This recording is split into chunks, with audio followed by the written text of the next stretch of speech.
बात उस समय की है जब पहाड़ों के बीच बसा एक सुंदर लेकिन रहस्यमयी राज्य हुआ करता था। इस राज्य पर एक नौजवान और बेहद ताकतवर राजा राज किया करता था। वो राजा देखने में तो जितना आकर्षक और वीर प्रतीत होता था, उतना ही भीतर से क्रूर, निर्दयी और पत्थर सा कठोर दिल का मालिक था। उसकी आंखों में बूढ़ों के लिए नफरत साफ झलकती थी। उम्रदराज लोगों के प्रति उसके मन में कोई सहानुभूति नहीं थी, बल्कि वो उन्हें बोझ समझता था। यदि कभी उसे कोई ऐसा व्यक्ति दिखाई दे जाता जिसके बालों में हल्की सी भी सफेदी नजर आ जाती, तो वो गुस्से से तिलमिला उठता और बिना एक पल गंवाए उसका सिर धड़ से अलग करवा देता। राजा का ये अजीबोगरीब आदेश पूरे राज्य में डर और सन्नाटे का कारण बन गया था। लोग सड़कों पर निकलने से कतराने लगे थे, खासकर वे लोग जिनकी उम्र ढल चुकी थी या जिनके बालों में समय की धूल नजर आने लगी थी। वृद्ध लोग घरों में कैद होकर रह गए थे और युवाओं के चेहरों पर भी डर की छाया मंडराने लगी थी, क्योंकि कौन कब बूढ़ा मान लिया जाए कोई नहीं जानता था। ये राजा आए दिन अजीब अजीब फरमान जारी करता रहता था। कभी किसी खास रंग के कपड़े पहनने पर रोक, तो कभी बिना कारण किसी त्योहार को मनाने पर प्रतिबंध। लोग उसकी सनक से बेहद परेशान हो चुके थे, लेकिन उसकी क्रूरता और शक्ति के सामने किसी की बोलने की हिम्मत नहीं होती थी। हर व्यक्ति अपने मन में यही दुआ करता था कि वो किसी भी हालत में राजा की नजरों में ना आए। लेकिन एक दिन ऐसा हुआ जब राजा का एक बहुत ही खास मंत्री, जो उम्र में उससे काफी बड़ा था, वो मंत्री जो वर्षों से राज्य की सेवा कर रहा था, अपने बालों को बार बार रंगता था ताकि बूढ़ा ना लगे और राजा की नजरों में युवा बना रहे। वो न केवल राजा का भरोसेमंद सलाहकार था, बल्कि एक बेहद समझदार, दूरदर्शी और वफादार इंसान भी था। उसने ना जाने कितनी बार राज्य को संकट से बचाया था, लेकिन निर्दयी राजा की नजर में उसकी बढ़ती उम्र ही उसका सबसे बड़ा अपराध बन गई थी। आखिरकार एक दिन राजा को यह रहस्य पता चल ही गया कि उसका प्रिय मंत्री अब बूढ़ा हो चला है।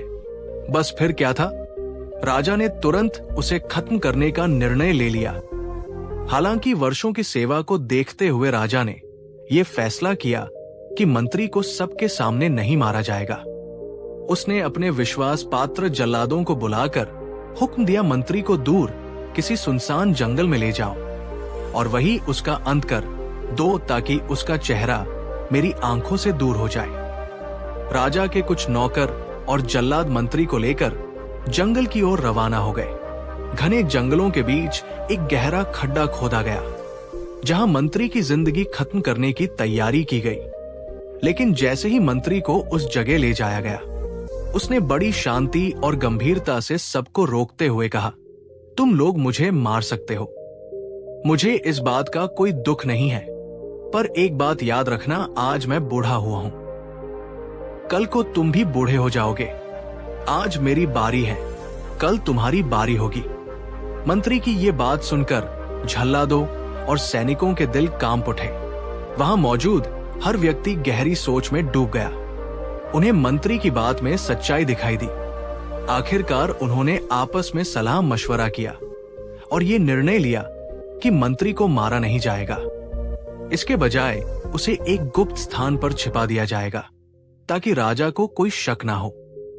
सभी ने मिलकर मंत्री को एक खुफिया मकान में ले जाकर छुपा दिया और राजा से झूठ बोल दिया कि मंत्री को जंगल में मार दिया गया है। राजा, जो खुद ज्यादा समझदार नहीं था और जिसे बुद्धिमान व अनुभवी लोगों से सख्त नफरत थी, इस झूठ को सच मान बैठा। वो ये नहीं जानता था कि राजपाट की सत्ता अनुभव और समझदारी के बगैर नहीं चल सकती। कुछ समय ऐसे ही बीत गया। एक दिन की बात है जब राजा सैर के इरादे से अपने महल से निकला। मौसम सुहाना था और पहाड़ों की वादियां हरियाली से ढकी हुई थी। राजा अकेले ही कुछ दूर तक निकल आया। तभी उसकी नजर पास ही दो पहाड़ों के बीच में स्थित एक अजीब से दृश्य पर पड़ी। वहां उन ऊंचे पहाड़ों के बीचों बीच एक विशाल झील थी, जो इतनी शांत थी कि उसमें आसमान का प्रतिबिंब साफ नजर आ रहा था। लेकिन इस झील में कुछ और भी था, एक अद्भुत चमकता हुआ मोती। ये कोई साधारण मोती नहीं था, वो रंग बदलने वाला रहस्यमय मोती था जो हर पल एक नई चमक के साथ उभरता था। कभी नीला, कभी सुनहरा, कभी लाल और कभी बिल्कुल पारदर्शी। उसकी आभा इतनी तेज थी कि झील के पानी में दूर तक रोशनी फैल रही थी। राजा उस दृश्य को देखकर मंत्रमुग्ध रह गया। उसने तुरंत घोषणा की, ये मोती मुझे हर हाल में चाहिए, चाहे इसकी कीमत कितनी भी क्यों ना चुकानी पड़े। राजा ने अपने राज्य के सबसे माहिर तैराकों और गोताखोरों को बुलवाया। अगले 3-4 दिन तक झील में लगातार प्रयास होते रहे। हर रोज कुशल गोताखोर गहरे पानी में उतरते, घंटों तक झील के तल में खोजबीन करते, लेकिन वो रहस्यमय मोती किसी के हाथ ना लग सका। वो जैसे हर बार आंखों से ओझल हो जाता, मानो खुद ही छुप जाता हो। राजा अब क्रोध से आग बबूला हो चुका था। उसका धैर्य जवाब देने लगा था। उसने जिद पकड़ ली थी कि वो मोती तो अब हर हाल में चाहिए। उसने दरबार में सबके सामने सख्त आदेश दिया, चाहे कुछ भी हो जाए, वो मोती मेरे पास लाकर रखा जाए, वरना परिणाम गंभीर होंगे।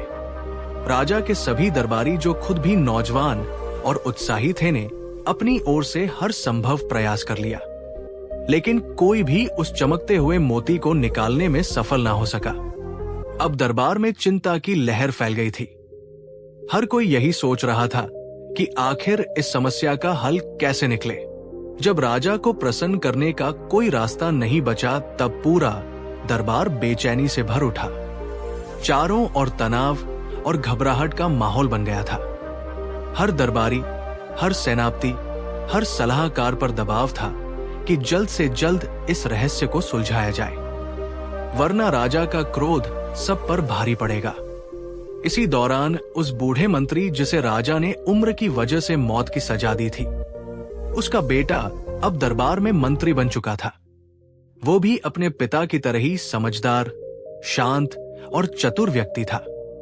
राजा ने उसे दरबार में बुलवाया और कठोर स्वर में कहा, तुम अब मेरे सबसे खास मंत्री हो और इस समस्या का कोई ना कोई हल निकालना तुम्हारी जिम्मेदारी है। अगर वो मोती मुझे ना मिला तो सारी प्रजा मुझ पर हंसेगी और लोग मुझे बेवकूफ समझेंगे। मंत्री के बेटे ने बड़ी ही विनम्रता और नरमी से कहा, महाराज, यदि आप मेरी एक बात मान ले तो शायद वो मोती आपको मिल सकता है। राजा को उसकी बात में उम्मीद की किरण नजर आई। वो तुरंत प्रसन्न हो गया और बोला, ठीक है, जैसी तुम्हारी राय है वैसा ही करेंगे। फिर राजा ने अगले दिन सुबह सभी दरबारियों को उसी झील के पास, जो 2 पहाड़ों के बीच स्थित थी, एकत्रित होने का आदेश दिया।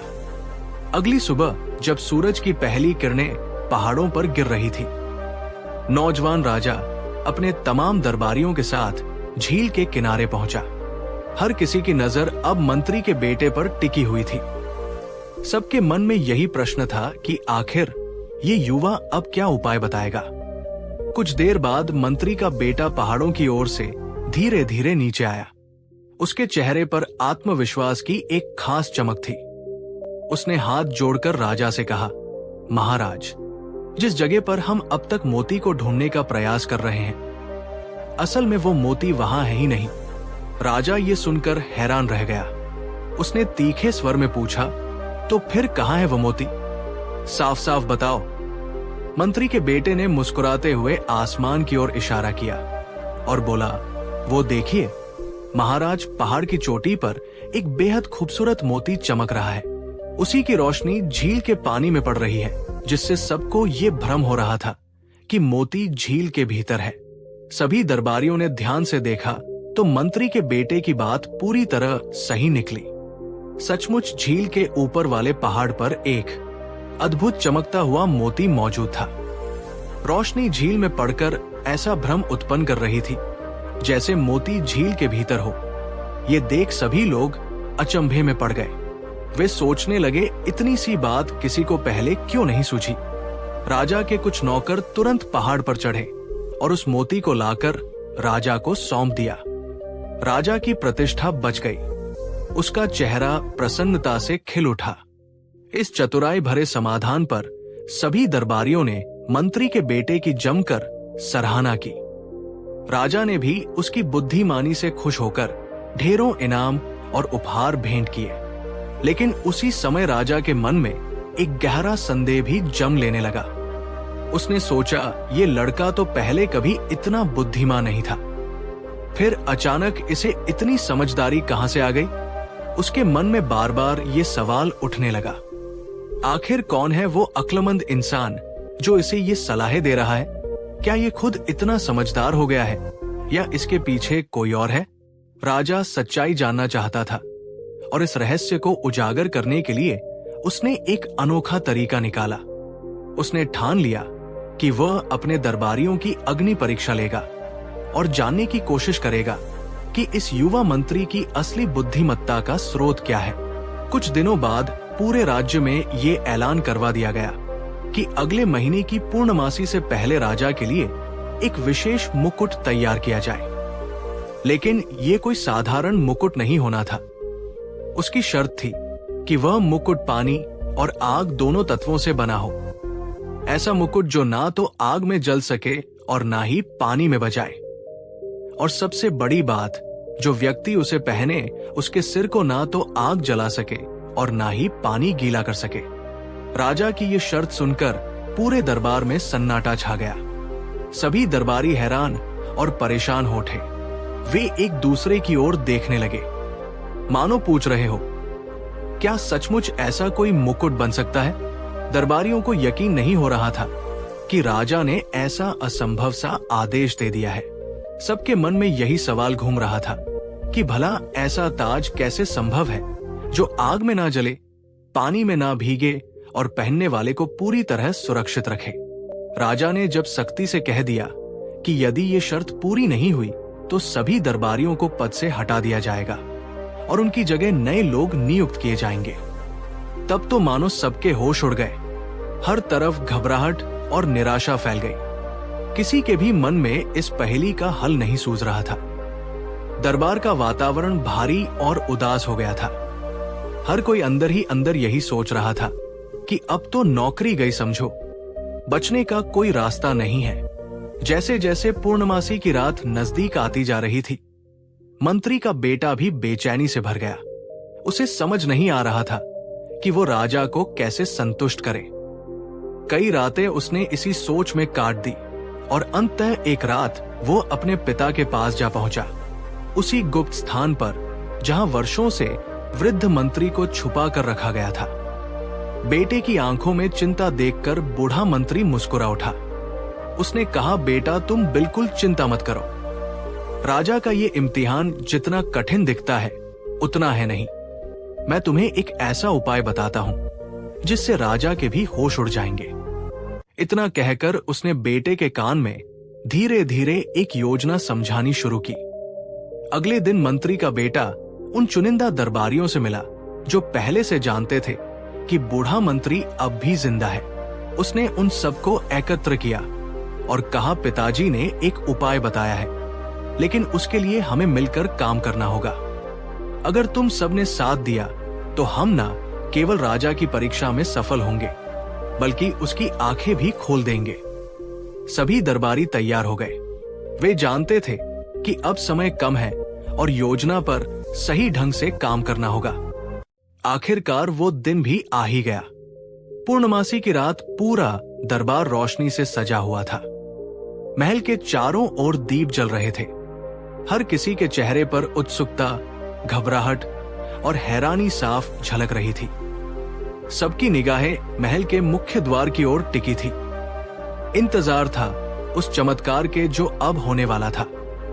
मंत्री के बेटे और सहयोगियों ने सारी तैयारियां पूरी कर ली थी। जैसे ही राजा दरबार में आया, थोड़ी देर बाद कुछ दरबारी आगे बढ़े और ऊंची आवाज में कहने लगे, यहां मौजूद सभी लोग ध्यान दें। आज हम महाराज को एक ऐसा मुकुट पहनाने जा रहे हैं जो आग और पानी दोनों तत्वों से बना हुआ है। लेकिन इस ताज की सबसे खास बात यह है कि ये मुकुट सिर्फ उन्हीं लोगों को दिखाई देता है जो बुद्धिमान है। मूर्ख लोग इस ताज को नहीं देख पाएंगे। ये सुनकर पूरे दरबार में मानो सनसनी फैल गई। किसी को समझ ही नहीं आया कि वो क्या प्रतिक्रिया दे। कुछ दरबारी हैरानी में एक दूसरे की ओर देखने लगे तो कुछ ने शर्म से अपना सिर झुका लिया। माहौल अजीब सी खामोशी से भर गया। सबके मन में एक ही डर था, अगर मैंने कह दिया कि मुझे ताज दिखाई नहीं दे रहा तो कई लोग मुझे मूर्ख ना समझ ले। राजा भी असमंजस में पड़ गया। वो नौजवान और जोशीला था, लेकिन अनुभव की कमी उसके फैसलों में झलकती थी। दरबार में एक बड़ा सा संदूक लाया गया। सभी की नजरें उसी पर टिकी थी, परंतु उसमें किसी को कुछ भी दिखाई नहीं दे रहा था। फिर कुछ दरबारी आगे बढ़े और उन्होंने अपने हाथों को ऐसे उठाया जैसे कोई अमूल्य ताज संभाल रहे हो। वे धीरे धीरे राजा के पास आए और वो अदृश्य ताज राजा के सिर पर रख दिया। इसके बाद तो दरबारियों ने वाह वाह करना शुरू कर दिया। वे चिल्ला चिल्ला कर कहने लगे, क्या गजब का ताज है, ऐसा ताज तो आज तक किसी ने देखा ही नहीं।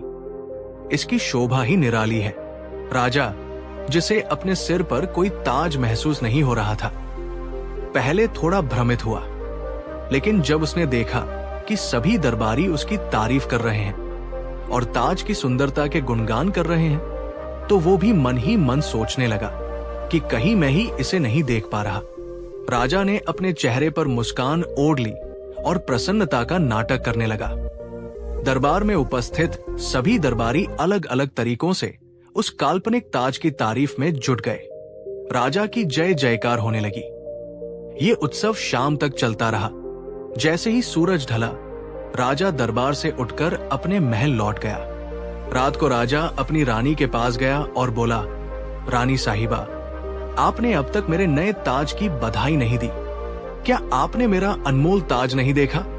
रानी आश्चर्यचकित होकर बोली, महाराज, आपके सिर पर तो कुछ भी नहीं है, फिर किस ताज की बधाई? रानी की ये बात सुनते ही राजा का चेहरा पीला पड़ गया। वो भीतर ही भीतर कांप उठा। उसके मन में शंका उठी, क्या मेरी पत्नी मूर्ख है या फिर मैं ही बेवकूफ हूं? लेकिन उसने खुद को समझाया, नहीं, ऐसा नहीं हो सकता। परंतु रानी की बात उसके दिल पर लग गई। रात के अंधेरे में राजा चुपके से अपने महल के शीश महल में गया और खुद को आईने में देखा। उसका सिर एकदम खाली था। वहां ना कोई मुकुट था और ना ही उसकी कोई झलक। ये दृश्य देखकर राजा का दिल धक से रह गया। वो गहरी सोच में डूब गया। अगर मुझे कुछ दिखाई नहीं दे रहा तो क्या मैं ही मूर्ख हूं? नहीं, ये तो मैं किसी को बता भी नहीं सकता। अगर सबको पता चला तो मेरी प्रतिष्ठा मिट्टी में मिल जाएगी। मेरे राजपाट का क्या होगा? अगले 2 दिन तक राजा दरबार नहीं गया। वो अपने कक्ष में बीमार पड़ गया। उसका मन और मस्तिष्क दोनों भ्रम में उलझ गए थे। अंततः तीसरे दिन उसने मंत्री के बेटे को बुलवाया। जैसे ही वो आया, राजा ने गंभीर स्वर में कहा, सच सच बताओ, क्या मेरे सिर पर कोई ताज है या नहीं? मंत्री का बेटा शांत भाव से सिर झुकाकर बोला, अन्नदाता, आपके सिर पर कुछ भी नहीं है। आग और पानी को मिलाकर ताज बनाना संभव ही नहीं है। ये सुनते ही राजा का चेहरा तमतमा उठा। वो गुस्से से कांपने लगा और गरजते हुए बोला, मुझे पहले से ही शक था, लेकिन ये चालाकी तुम्हारे बस की बात नहीं है। अब सच सच बताओ, तुम्हें ये होशियारी किसने सिखाई? अगर एक शब्द भी झूठ बोला तो मैं तुम्हारी गर्दन कटवा दूंगा। दरबार में एक बार फिर सन्नाटा पसर गया। सभी की नजरें मंत्री के बेटे पर टिकी थी। उस पर जैसे सबकी सांसें थमी हुई थी। तभी उसने धीरे से सिर उठाया और विनम्र स्वर में कहा, महाराज, यदि आप नाराज ना हो तो मैं आपको एक बहुत ही महत्वपूर्ण सच बताना चाहता हूं। राजा ने कहा, मैं कुछ नहीं कहूंगा, तुम अपनी बात पूरी ईमानदारी से कहो। मंत्री का बेटा धीरे से बोला, महाराज, आपका वो बूढ़ा मंत्री यानी मेरे पिताजी आज भी जिंदा है, और ये दोनों उपाय यानी झील से मोती निकालने का उपाय और ये ताज वाली तरकीब दरअसल उन्हीं की दी हुई सलाह थी। ये सुनकर पूरे दरबार में सन्नाटा छा गया। सभी दरबारी एक दूसरे की ओर देखने लगे। किसी को विश्वास नहीं हो रहा था कि वो बूढ़ा मंत्री, जिसे सब मरा हुआ समझ रहे थे, अभी भी जीवित है। और परोक्ष रूप से राज्य की मदद कर रहा है। राजा ने एक गहरी सांस ली, कुछ पल सोचा और फिर बोला, अच्छा, यदि वो सचमुच जिंदा है तो उसे तुरंत दरबार में पेश किया जाए। कुछ ही देर बाद बूढ़ा मंत्री हाथ जोड़कर दरबार में उपस्थित हुआ। उसके चेहरे पर अनुभव की रेखाएं थी, लेकिन आंखों में आत्मविश्वास की चमक अब भी मौजूद थी। उसने राजा को प्रणाम किया। राजा ने उसे देख मुस्कुराते हुए नरम स्वर में पूछा, मंत्री, तुमने ये सब छुपकर क्यों किया और तुमने मेरे आदेश का पालन क्यों नहीं किया? मंत्री ने विनम्रता से सिर झुकाते हुए कहा, महाराज, मैंने जो कुछ भी किया वो केवल और केवल आपके हित के लिए किया। मैं नहीं चाहता था कि एक समझदार, भविष्य दृष्टा और ऊर्जावान राजा महज एक कठोर नियम के कारण समय से पहले अपनी सत्ता से हाथ धो बैठे। मैंने आपकी रक्षा की, उस कानून में थोड़ी समझदारी से फेरबदल की, ताकि आपका राज्य एक होशियार राजा से वंचित ना हो। इसके बाद मंत्री ने राजा की आंखों में देखकर कहा, महाराज, कुछ वर्षों बाद आप भी बूढ़े हो जाएंगे। यदि ये कानून यूं ही चलता रहा तो एक दिन लोग आपको भी मार डालेंगे। इसलिए समय रहते इसे बदलना जरूरी है। फिर बूढ़े मंत्री ने बड़ी ही गंभीरता से राजा को सलाह दी, महाराज, केवल ताकत और खजाने से राजपाट नहीं चलता। जब तक अक्लमंदी और अनुभव साथ ना हो, तब तक किसी भी राजा की सफलता अधूरी रहती है। यदि आप अपने दरबार में अनुभवी और वृद्ध लोगों को भी शामिल करें, तो आपकी प्रजा सदैव खुशहाल और सुरक्षित रहेगी। मंत्री की बातों ने राजा के मन को झकझोर कर रख दिया। पहली बार उसे अपने निर्णयों पर पछतावा हुआ। उसे ये समझ में आया कि अनुभव और बुद्धिमानी दौलत और ताकत से कहीं अधिक मूल्यवान होते हैं।